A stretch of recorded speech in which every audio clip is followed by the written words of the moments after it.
Vamos falar de cinema? Ok, eu vou ter que ficar com esse microfone aqui pendurado mesmo, porque a realidade é uma só. Eu não tenho microfone.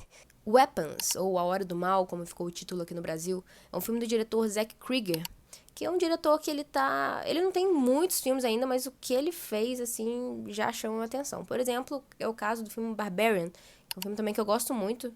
Recomendo, só tomem um pouco cuidado, porque pode ter gatilhos. Weapons é um filme que ele tá com uma avaliação muito boa no Rotten Tomatoes, tanto da parte do público quanto da parte da crítica. Acho que da crítica tá com 93% e do público 85%. Enfim, o que isso quer dizer, significa pra você? Nada. Pra maioria das pessoas não significa nada, mas querendo ou não, é algo que chama atenção. Em uma madrugada aleatória, às 2h17 da manhã, todas as crianças de uma mesma turma fogem de casa, com exceção apenas de uma. Inclusive esse menininho que tá aqui, ó. Esse querido. Ninguém faz ideia do porquê que essas crianças saíram, fugiram de casa, né? Ela simplesmente deu 2h17 da manhã certinho, todas as crianças saíram e foram correndo em linha reta até a mais profunda escuridão, assim, até sumir de vista mesmo. Ninguém sabe o porquê disso, os pais não sabem, a polícia não tem a menor ideia, assim, do que pode ter acontecido. E a escola também não, que no caso nós temos dois personagens aí da escola, que é a professora, né, a professora da turma, e o diretor. Obviamente, todos os pais ficam bem revoltados com a professora, né, óbvio que ela seria aí um grande alvo ali dessa raiva. Inclusive, ela começa a receber ameaça na cidade inteira, picham o carro dela e, enfim, sabe? Ameaças. Mas tudo dá a entender que ela realmente se importa com aquelas crianças e que ela não faz ideia também do que aconteceu. E ela tá tão perdida quanto todo mundo. O diretor parece confiar bastante nela também. E, compadecido da situação, fala pra ela tirar uns dias fora, porque, putz, tá todo mundo muito revoltado com ela. Mas ela quer porque quer falar com o único menino que não saiu de casa, né? Desapareceu, fugiu, etc. Que é o Alex. Mas o diretor já fica... Não é uma boa ideia. Ela então dá o argumento muito interessante do só ficamos eu e ele. Ainda assim, o diretor deixa bem claro que o garoto já tinha passado por muita entrevista com policial e com outros pais e... Bom, é muita coisa para um garoto, né? Ele já tá traumatizado bastante. E, além disso, a gente descobre nessa conversa que ela tem comportamentos que vão um pouco fora... São fora das normas, assim, escolares. Você vê que ela verdadeiramente se importa com os alunos, porque ela burla essas regras justamente por se importar demais, como é o caso, um dos exemplos que se dão, que é conversado entre eles, é de quando ela abraçou uma das alunas porque ela estava chorando, né? Ela foi consolar a menina e aí ela abraçou, mas isso não podia ser feito porque ela é professora e a menina era uma aluna. Eu acho que aí já dá pra ter uma ideia de que ela verdadeiramente se importa com aquelas crianças, né? Ela vai além das normas estabelecidas por se importar. Por ela ter esse carinho né? Assim, se compadecer da criança. Detalhe também pra roupa que ela usa nessa cena. Ela tá com um suéter de coração, assim, com um coração gigante. Eu acho que tanto ela quanto o diretor têm uns figurinos bem interessantes, assim. Eles têm umas roupas... Não é exatamente infantilizadas, assim, porque não tem nada de extravagante ou anormal em como eles se vestem, mas são roupas que passam certa inocência mesmo, sabe? Assim, uma coisa que reforça um pouco, ao meu ver, a ideia de personagens que se importam com aquelas crianças e são inocentes nessa história. O diretor, por exemplo, ele... No colégio ele usa, né, tipo, um suéter bonitinho, um paletó por cima, bem direitinho. Mas em casa, com o marido, ele já usa uma blusa do Mickey, enquanto o marido dele usa uma da Minnie. Você vê já umas coisas mais assim, né? Tipo, que mostram uma ideia mais inocente. Bom, mas apesar dele falar pra ela que não é uma boa ela conversar com o Alex e que isso não é certo, de acordo com as normas, ela passa um pouco dos limites também e acaba tentando insistir com o garoto. E segue ele até a casa, assim, né? Ele vai voltando pra casa a pé e ela vai de carro, assim. E quando ele tá chegando em casa, ela tenta abordar ele e ele dá um fora, né? Do caramba, assim de passar vergonha mesmo. E aí ela para de importunar o garoto, né? Eu acho que foi a segunda vez que ela tentou entrar em contato com ele. Nas 2 vezes ele fugiu.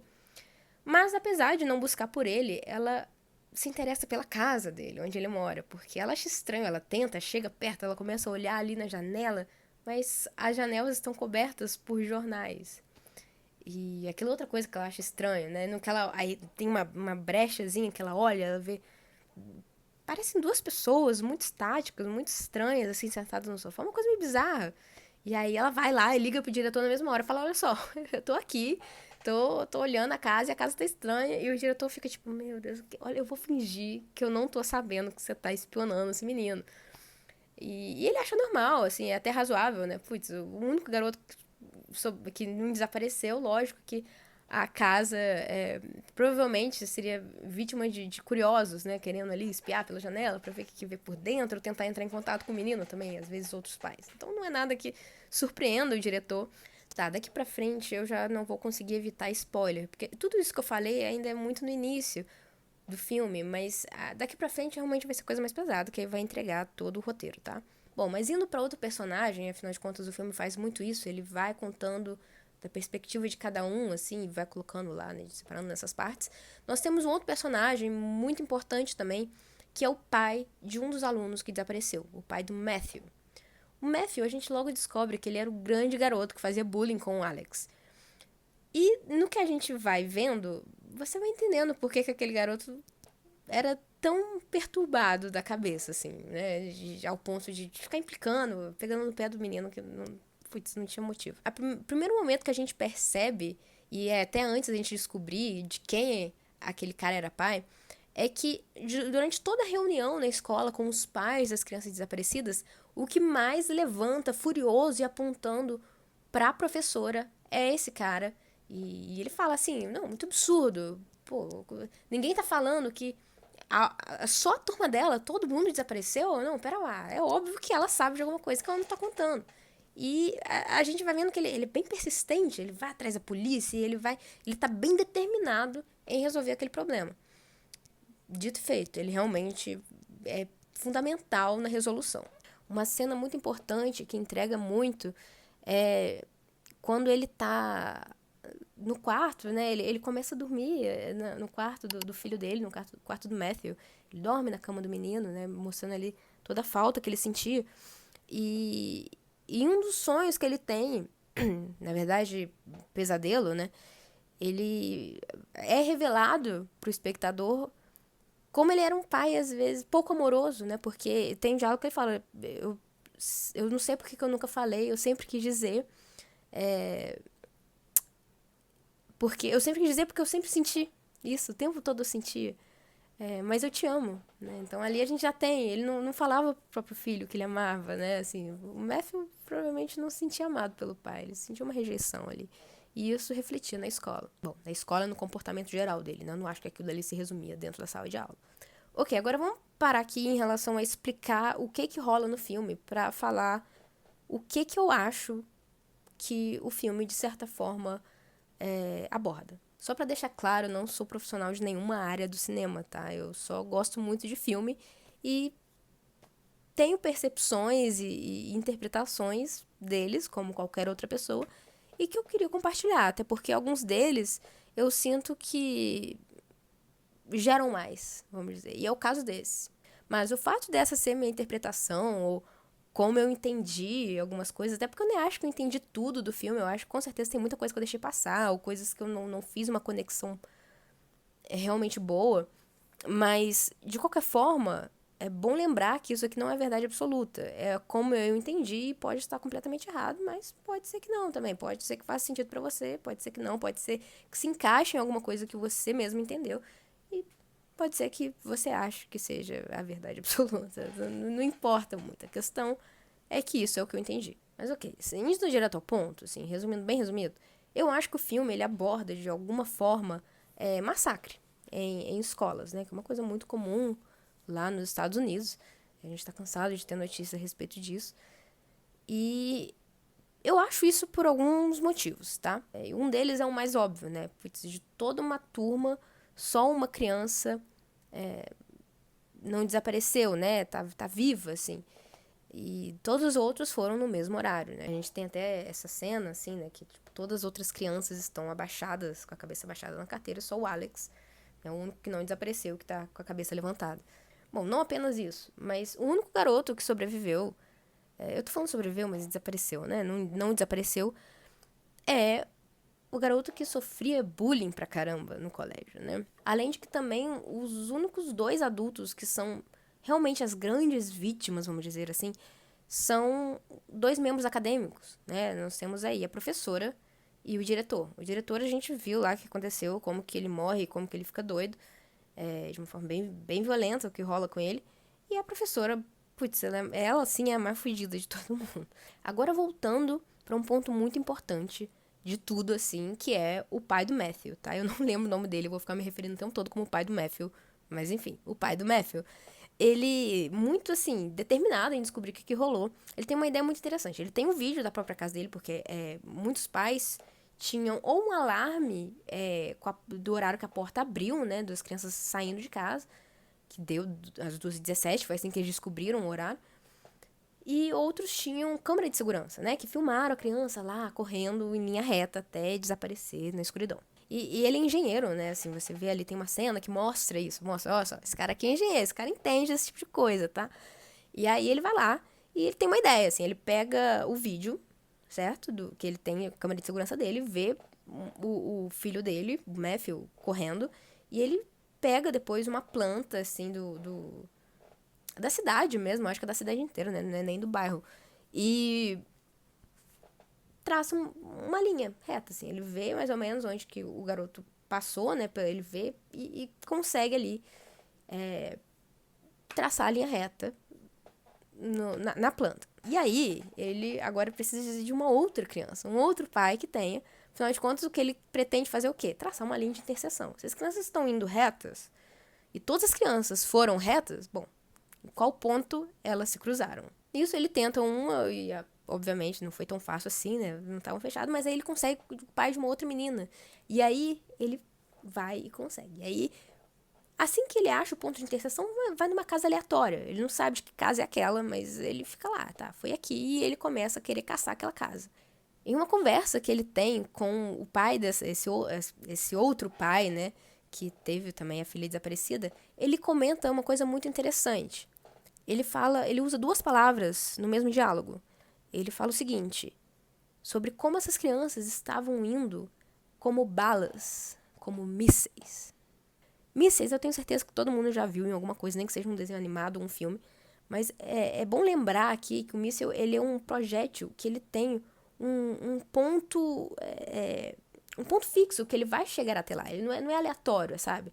Ele vai indo até atingir um ponto selecionado, escolhido, né? Um ponto planejado. A gente, só lembrando, tá? Weapons é armas em inglês, né? Que é o título original do filme. E aí vai a minha crítica, a tradução do título. Como que você me coloca um título tão genérico e, assim, lógico, chamativo, né? A Hora do Mal. Parece que eu já vi uns 20 filmes diferentes com esse mesmo nome, sabe? Será que a pessoa que traduziu esse filme realmente entendeu esse filme? Eu fico me perguntando. Então a gente já tem aí a ideia da arma sendo dita. Agora, voltando àquela cena em que eu já comentei, que ele estava dormindo no quarto do filho, do Matthew, passa muito rápido o quarto do garoto, quarto de criança, né? Tem um monte de coisa, assim, né, na parede e tal, mas a gente vê, brevemente, tem um dos maiores pôsteres que tem no quarto, é de um jogo de tiro. E ele está dormindo virado, né? O pai do Matthew tá dormindo virado para esse pôster. Nesse mesmo pesadelo, que é inclusive o que ele encontra o filho, tem aquele diálogo lá sobre, né, dizer que ama, nunca ter dito que ama ele. Logo no início do sonho, ou do pesadelo, melhor dizendo, aparece em cima da casa uma arma gigante, uma metralhadora. Eu não sei que arma é aquela, não entendo disso. Mas acho que é uma metralhadora com o horário que as crianças desapareceram, né? Como se fosse como uma mistura de um relógio com a metralhadora. Então a gente tem mais uma vez outra associação de arma. E isso não vindo nada mais nada menos do que o garoto que fazia bullying, né? E só pra deixar claro, tá? Assim, eu não tô querendo dizer que ele era agressivo porque ele jogava jogo de tiro, ou porque ele era agressivo ele gostava de jogo de tiro, assim, não. Eu jogo videogame, eu jogo jogo de tiro, não tem nada a ver uma coisa com a outra. Eventualmente, ele percebe que a diretora realmente é inocente, né, assim, que ela é tão vítima como todo mundo ali. E nisso eles começam a trabalhar juntos, né, nós vamos ter aí os dois personagens do filme mais determinados em resolver esse problema, trabalhando juntos. E no que ele mostra ali pra ela, que ele traçou o ponto de interseção, na mesma hora que ela bate o olho, assim, na planta, ela fala, caramba, essa é a casa do Alex. Então, todas as crianças que desapareceram foram como mísseis, como balas, saindo diretamente da casa dos pais pra casa do Alex. Vocês estão me acompanhando? Seriam as crianças armas dos próprios pais? Não sei. Pode ser que sim. Mas pode ser que não. Pode ser que sim. O pôster também é bem interessante, assim. Eu não sei se foi viagem minha ou não, mas eu achei. Eu não acho que seja por acaso. Eu acho que no cinema nada é por acaso. Então, assim, as crianças, né, a posição delas, a forma como elas estão ali indo e o céu aberto logo em cima delas, fica uma coisa meio. Não sei. Talvez seja uma relação com os mísseis que o pai do Matthew comenta. Não sei, é uma possibilidade. Bom, de qualquer forma, eu tenho certeza que tem muita coisa que eu deixei passar, assim. Ainda mais esses filmes que são cheios de analogia e simbolismos. É quase impossível você captar tudo, pelo menos de uma vez, sabe? Assim, assistindo. Eu só vi o filme uma vez. Então, tem isso também. Mas, mesmo assistindo várias vezes, eu acho que quanto mais cheio de simbolismo tem um filme, mais você precisa assistir ele pra poder pegar tudo. E demora, assim, demora pra você pegar tudo. Não é fácil, não. Pode ser que esse seja mais simples ou não, a questão é que foi isso que eu captei e eu tenho praticamente certeza de que alguma coisa eu acabei deixando passar. Tem coisas que eu sinto que há uma conexão, mas eu não sei exatamente como, como, sabe? Tem uma coisa, por exemplo, que eu não consegui elaborar muito bem, que é o caso, por exemplo, sabe quando a tia do Alex, ela pega o graveto lá e ela espeta a ponta do dedo e sai uma gota de sangue. E aí o Alex, quando ele vai fazer a mesma coisa, é igualzinho, na ponta do dedo, uma gota de sangue. E é muito parecido com o policial, que na hora que tá revistando o adolescente lá, drogado, né, viciado, ele espeta na ponta da agulha ali, né, da droga. E da mesma forma, assim, na ponta do dedo sai uma gota de sangue, do mesmo jeito.